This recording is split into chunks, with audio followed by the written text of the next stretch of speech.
നമസ്കാരം. മകയിര നക്ഷത്രത്തിൽപ്പെട്ടവർക്ക് ജീവിതത്തിൽ ഈ വർഷം 2025 ഐശ്വര്യം വന്നു ചേരാനായിട്ട് പൂർവ്വഭാഗവും ഇവർക്ക് ക്ലേശകരമായിരിക്കുമെങ്കിലും സ്വപരിശ്രമം കൊണ്ട് ഉന്നതിയിലെത്തുന്ന നക്ഷത്രക്കാരാണ് ഇവർക്ക് വ്യാഴദശാകാലവും ബുധദശാകാലവും ശുക്രദശാകാലവും മോശമായിരിക്കും.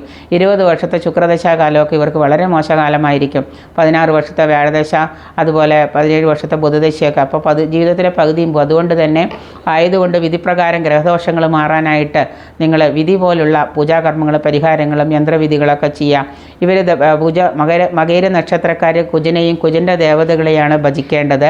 ഉത്തമമായിട്ടുള്ള യുഗ്മരാശിയാണെങ്കിൽ ഭദ്രകാളിയാണ് ഭജിക്കേണ്ടത്. ചൊവ്വാഴ്ചയും മകയിരവും ചേർന്ന് വരുന്ന ദിവസം വ്രതം നോൽക്കുന്നത് നന്നായിരിക്കും.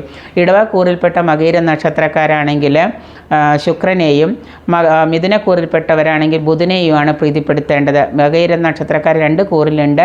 അപ്പോൾ ഇടവക്കൂറുകാർ ശുക്രനെ പ്രീതിപ്പെടുത്താം, മിഥുനക്കൂറുകാർ ബുധനെ പ്രീതിപ്പെടുത്തുന്നത് നന്നായിരിക്കും. ചന്ദ്രനാണ് മകയിര നക്ഷത്രക്കാരുടെ ദേവത.